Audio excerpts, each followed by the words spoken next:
2 ans après le lancement d'une première opération de ratissage dénommée Colère de Boma, la force mixte multinationale a annoncé de nouvelles opérations militaires sur les îles du lac Tchad contre le groupe terroriste Boko Haram. Actuellement, la force mixte multinationale mène une intervention d'envergure appelée Intégrité du lac qui vise à éradiquer la menace terroriste des abords du lac Tchad aux frontières du Niger, du Nigeria, du Tchad et du Cameroun.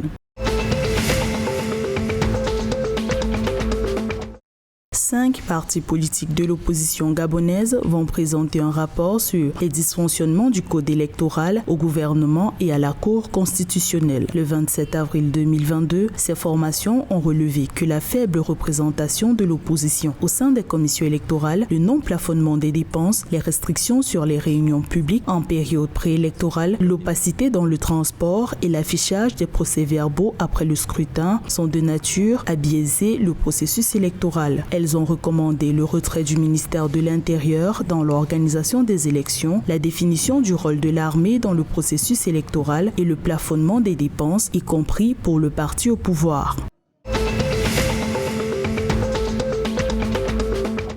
Le gouvernement de la République démocratique du Congo a adopté le projet de décret portant création, organisation et fonctionnement de l'Office national des céréales, l'ONACER. L'organe a pour mission la production, la promotion et la commercialisation des cultures céréalières. La RDC dispose de 80 millions d'hectares de terres arables, dont 80% sont encore inexploités. Conséquence, les populations souffrent d'un manque de denrées alimentaires, surtout des céréales. Le gouvernement congolais compte également mettre l'ONACER au service de l'accompagnement des agriculteurs.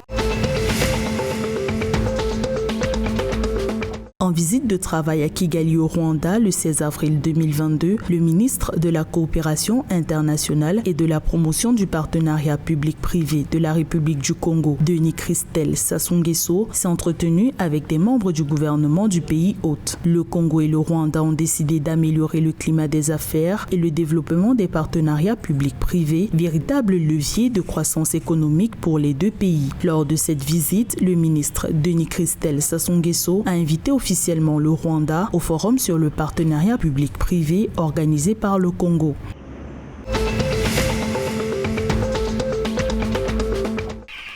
2 mois après l'apparition d'une épizootie de grippe aviaire, le Cameroun a organisé le 4e salon de l'aviculture de Yaoundé du 26 au 28 avril 2022. Après des crises sanitaires de grippe aviaire en 2016, 2017 et 2021, on assiste désormais au renchérissement des prix des produits avicoles induits par la guerre en Ukraine. Le président de l'interprofession avicole du Cameroun, François Djonou, a appelé le gouvernement à subventionner les activités du secteur en vue d'amortir les coûts de production devenus trop élevés.